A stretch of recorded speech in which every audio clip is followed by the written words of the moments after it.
Welcome to Social Commerce in Action. I'm your host, Daryl Wurzbacher. As you arrive, please introduce yourself in the comments. We'd love to hear from you.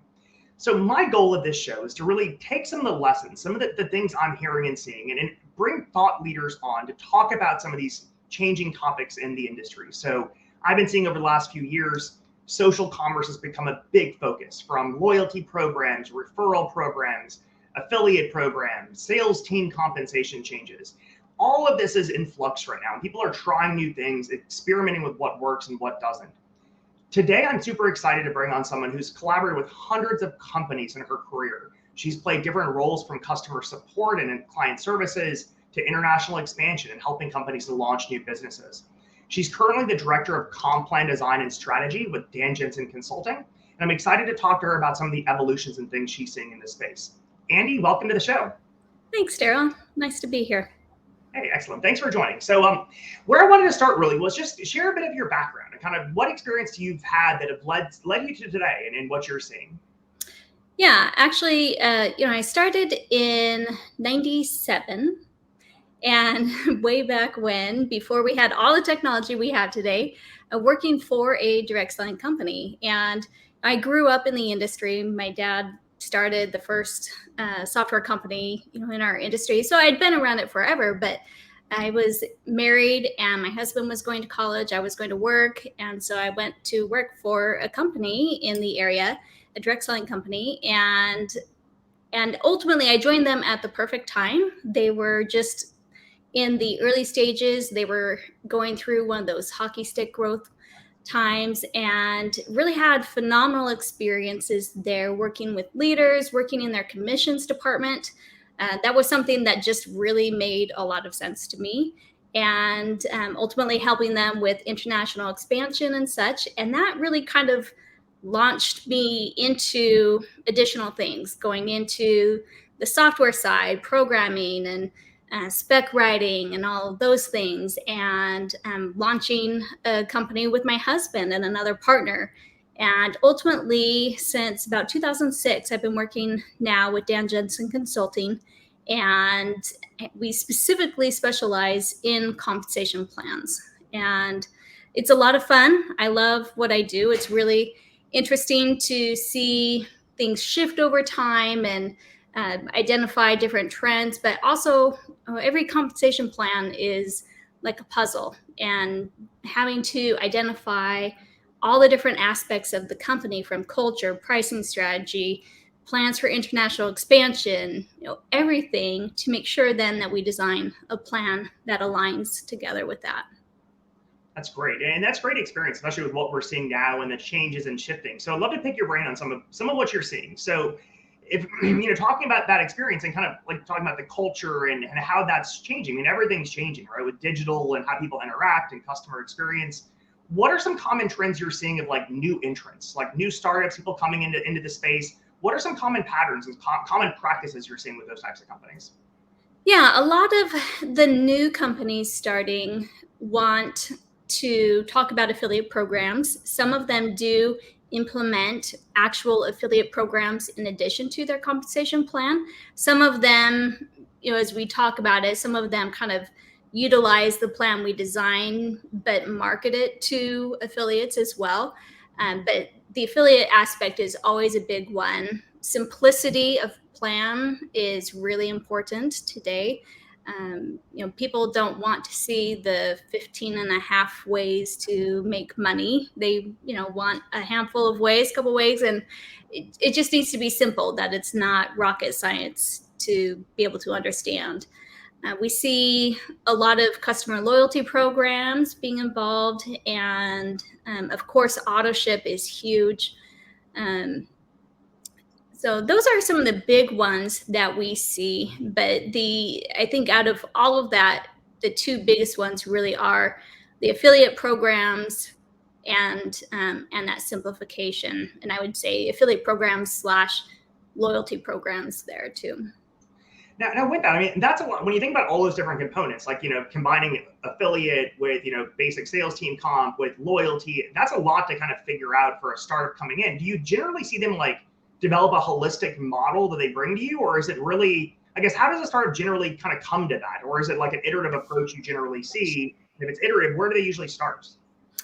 Yeah, we get everything. We get some that come with a full-blown business plan. Everything's in place, and they're ready, and they know exactly who they are, who they want to be, and we move forward just designing a plan and any associated programs.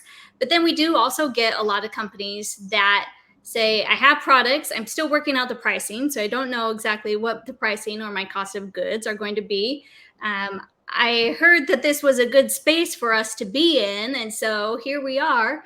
And so we go through a process of really trying to help them identify the different aspects of their business, because it is more than just having a good product and having a good plan. And you do have to have everything in alignment with what it is that you are ultimately trying to achieve and trying to be.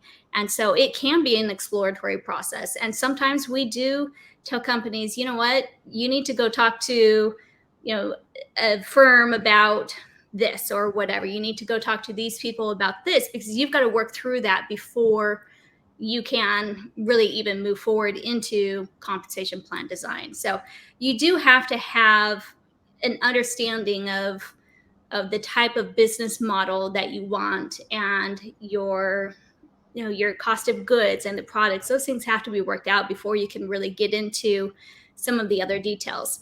On occasion, we get people that they want a compensation plan and everything else doesn't really matter, but that's really a backwards approach to that the compensation plan is an important part of your business, but it's not the only part, and it's not necessarily the most important part. Everything has to work together, and you have to have products. And especially today, where as a consumer, and the consumer market has changed, and like you said, with e-commerce and everything, and consumers are much more demanding on the type of products, the quality of products. And we can go out and find reviews, we can find anything we want. And so just having a product as an afterthought, as a way to do your compensation plan, is really a backwards way to go about it. It's not the best way to approach that. And that's what we're seeing as well. Is a lot of, we're seeing it more and more where startups that have like validated their product, validated their model with like an affiliate plan, something really basic to begin with. Then they're looking to expand into like some level of sales team compensation, kind of supercharging the affiliate program. Are you seeing that as well? And like, what are the common patterns that you're seeing with companies that are kind of coming from those adjacent verticals into direct selling, and what are they doing? Yeah, there are some companies that are, like you said, kind of starting out and almost doing what we would call like a bridge plan, right? Kind of it could be just an affiliate plan, or it could be an affiliate kind of hybrid, maybe an affiliate, but we also pay one level deep or something, and we have a couple titles, which would be beyond your typical affiliate program. So we do see people trying to validate proof of business and product and such before launching into more. But we do still see a lot of companies just going for it, that they're just going to go for it. They hope it's going to work out well, but we do see both ends, and I think there's value to both. Sometimes companies are looking for the really big hit, that huge growth momentum early on, which typically you're not going to get with an affiliate slash bridge plan type of approach. That approach is good, but only if you could take the time to really test out the business model. If you're trying to, make a big hit and make a lot of cash early on, which sometimes is necessary because of investors and all of that, you do have to go for the bigger picture sometimes. That totally makes sense. That's a great answer. Now let's shift to existing businesses. So you guys work with a lot of existing established companies, and the whole narrative we're hearing in the space is affiliate, loyalty, rewards programs, all of this. Hard part's existing businesses and how do they switch. And so what do you advise? Like, how do you approach that with existing companies? And kind of what's been your process for that? Yeah, we do hear that a lot. We do work with a lot of large companies and a lot of medium-sized companies too. So we see it really from from startup to medium to large, everybody's wanting to know about the affiliate program. And what we think about or look at when we're trying to address that affiliate program with an existing company already in business, we have to address things like your pricing strategy. How does your pricing strategy work? And is the affiliate program something that we can just fit in along with what you're already doing? Or are there other adjustments that you have to make? It's not uncommon for a large company to really have to consider that pricing strategy. And that's a big decision that companies face. And it's a hard decision because, especially if you've been in business for many years, you've done it in a certain way. And so to change how you're approaching that can be really daunting.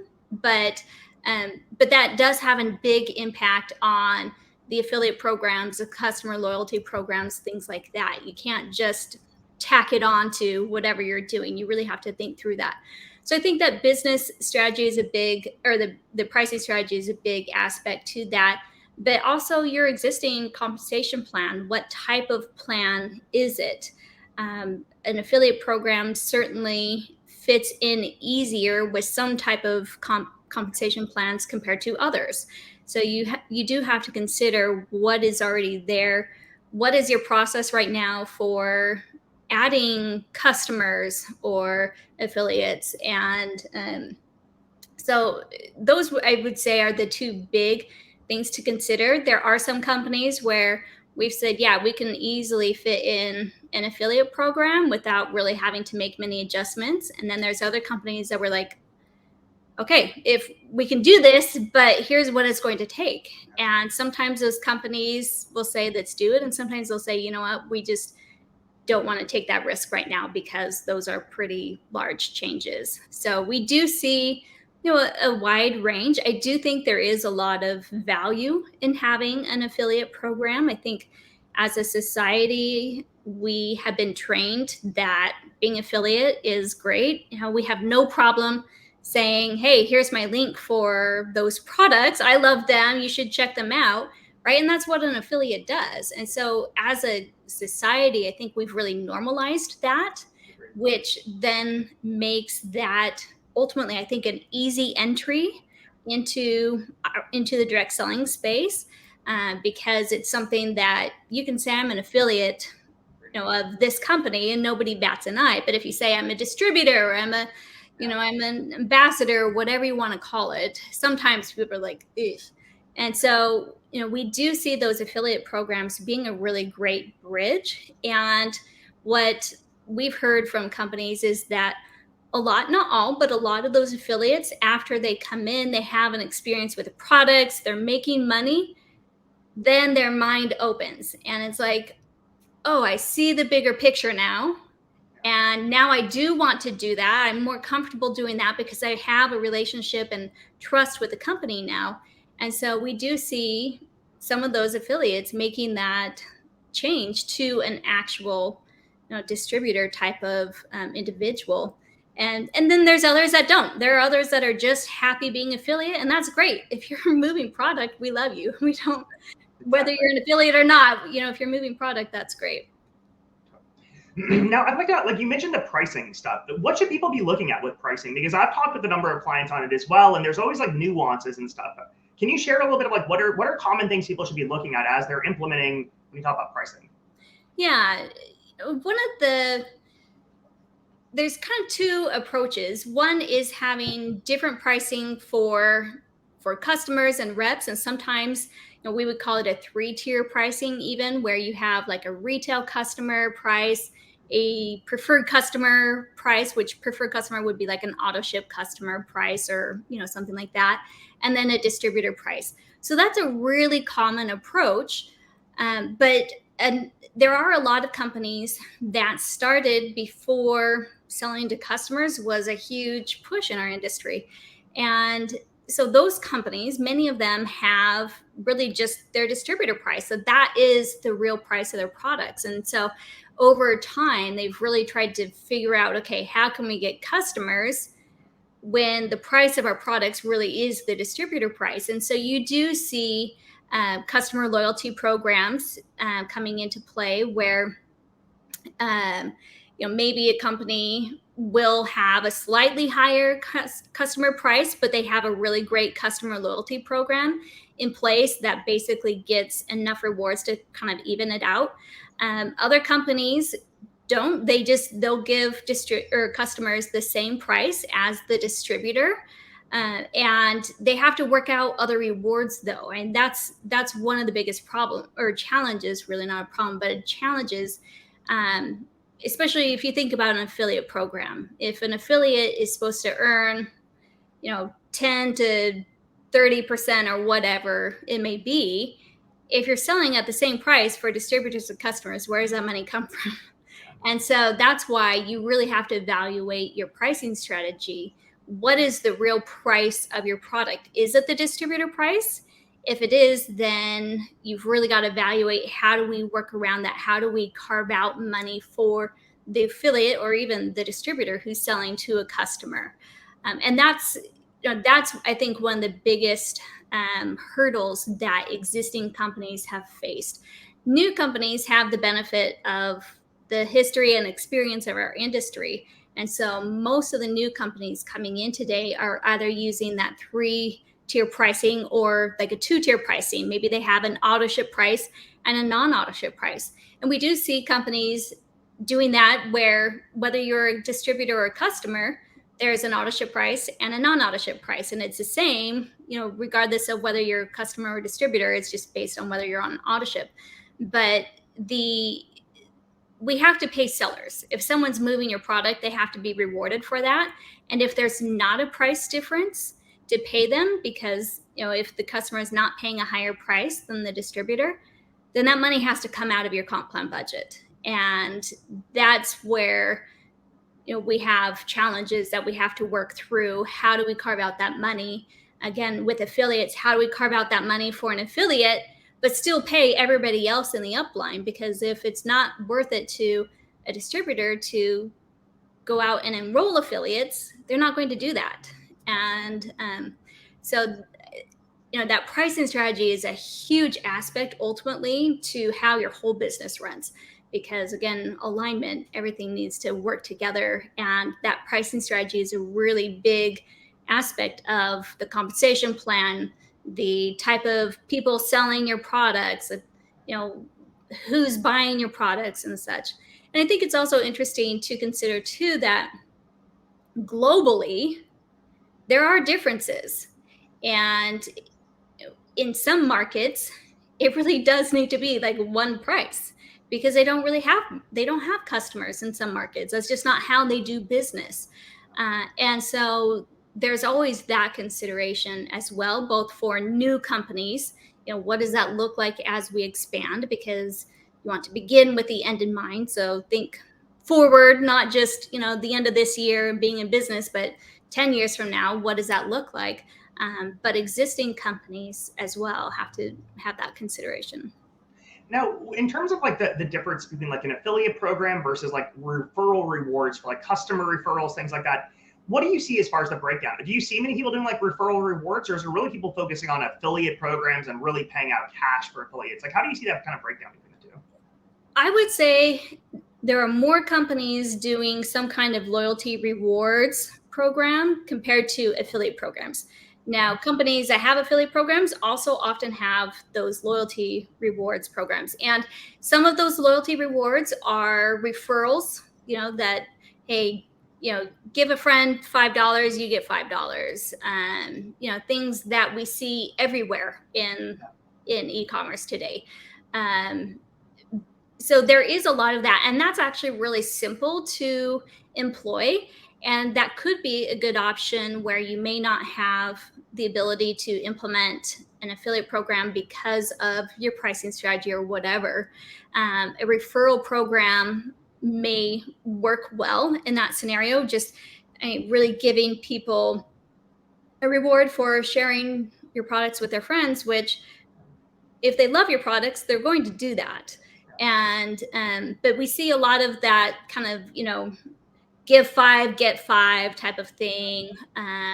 But even aside from the referral, really more in addition to the referral, there's a lot of loyalty programs out there for repeat purchases. If you sign up on AutoShip, you get a percentage of your sales, of your purchases as product credit to use towards a future order. And if you refer somebody else, here's your link, and then they can get a discount, and then we'll give you even more back. So there is a lot of that, and I think that as consumers, we've been trained pretty well to want that and expect that. And same with the referral rewards. I mean, there are so many companies, even credit card companies, you can get a reward for referring other people. So we've been trained as consumers to want that. So I think it really makes a lot of sense for companies to look at how can I employ that type of strategy, because that's just a normal business thing that we see today. That's great insights. And when you think about like all of like these different programs and ways that they can kind of divvy up the revenue, like the different rewards, like there's so many different options that companies face right now. Like, how have you seen people prioritize that? Like, is there any techniques that you see these owners or executives kind of prioritizing, or how they're looking at like what to implement first? Because there's so much you could implement. Yeah, I think part of that decision is based on where you're at. For a new company, right? Your biggest thing on implementation is getting your business put together, your compensation plan, your software, getting everything running, right? But what we often see, again, it depends a little bit on the business model, is at the beginning they may have an affiliate program that goes into it, or that may be something that they're going to plan to release 6 months or a year down the road, so it's in the works but not yet. But if you bake that affiliate program into the compensation plan, it's pretty easy to start that from the beginning. The loyalty rewards is often something that companies will try to do at the beginning or shortly thereafter, but oftentimes that may take a little bit longer because they're still working through aspects of software and trying to figure out what will work with our software, what can we offer. And one of the cool things about loyalty rewards like that too is it can change. And so, they may be testing out one thing and make some tweaks and such.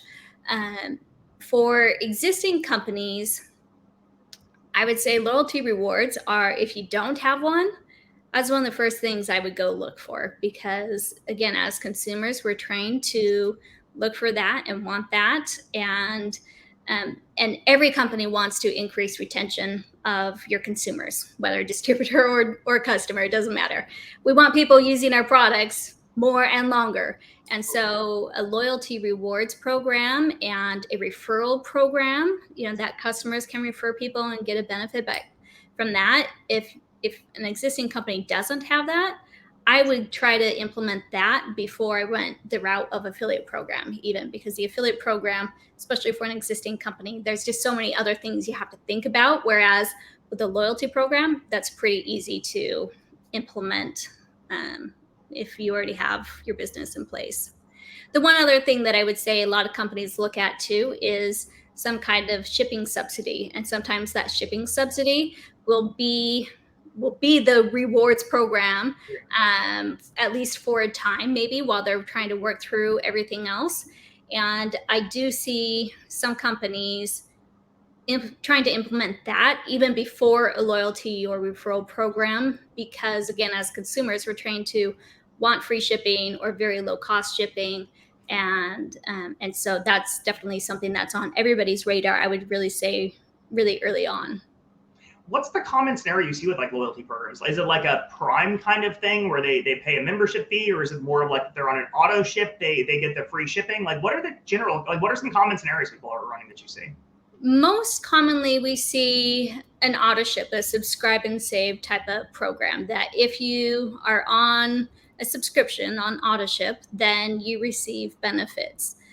There are some companies that do offer, though, more like a Prime, where you can be on auto ship and get this loyalty rewards program, or you could pay $39 a year, $99 a year. I mean, it depends, right? But some amount and receive benefits for a year as if you were on auto ship, but you don't have to be. So we do see some of those, but that is much less common compared to the auto ship programs.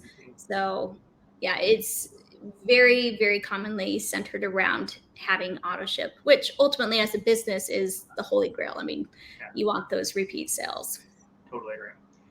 Now, in terms of doing like holistic comp changes with an existing company, are there any like tips and practices or things you commonly see done in terms of like how they approach that type of project? Because that's, I'm sure, is overwhelming for a lot of people to even approach that. How would you recommend somebody approach that and kind of lessons learned? Yeah. First, I would say seek out an expert. And I know that's easy for me to say, but I say that because you don't know what you don't know until it's either too late or you've really messed things up, and then you're in a lot of trouble. But aside from that, I mean, the first thing that I would do is take a look at your compensation plan and look at it from the perspective of what behaviors are these bonuses rewarding? What are they motivating people to do? And I would even break it down. Like if you have a level or level bonus, I would break that down by level. What is this level 1 rewarding people for doing? What is this level 2? And look at each of your different bonuses and evaluate it from that perspective. What is it motivating? And you could even say, what should it be motivating versus is it really doing that? Because sometimes it is, sometimes it's not. And then evaluate, okay, what's the balance of our plan? Do we have so many bonuses that are focused on rewarding people for recruiting that we don't have nearly enough for team building or leadership or for selling? Are we overpaying people for behavior? And one of the best ways to identify that is to say, okay, if we took this bonus or this pool away, what behavior would change? And sometimes the answer is nothing. It wouldn't do anything. Nobody would bat an eye. They'd still be doing, they'd be like, oh, that's a bummer, that's gone. But I still am going to keep doing what I'm doing because I have that same reward other places, right? And in that case, that's money wasted. If you can take that away and that doesn't change anything, that's a waste of money. And so that's where I would really first start, is evaluating your existing plan. What is the performance? What are the behaviors it's driving? How effectively is it driving those? And what's the balance there? Is it too much on one area, not enough another? And what happens if you take some of those things to try to rebalance it? Totally makes sense. That's a great answer. And we actually have about a minute or so left. So any parting words, anything to share, any other advice for people coming into the business? Like what we wanted to talk about today, affiliate programs, customer loyalty programs. And I would say those really are big. I mean, that's a big trend that we see today, along with simplifying your compensation plan. And I do really believe that it's worth really every company at least evaluating, does an affiliate program make sense for us? For a lot of companies, yes. But there's some companies where no, it doesn't. And that's okay. But at least consider that. What does that look like? Same with the customer loyalty program. I think those, just because of how we've trained society, I think those make a lot of sense to at least consider. What does that look like? Is that something that's possible for your company? Because I think if it is, then that could be a really great move and ultimately open up the door to people that you may not have had access to before. Great insights today. And I appreciate you joining, Andi. It was a great conversation. I hope our listeners got some value out of this. So thank you very much. And yeah, thanks for having me. All right, see ya.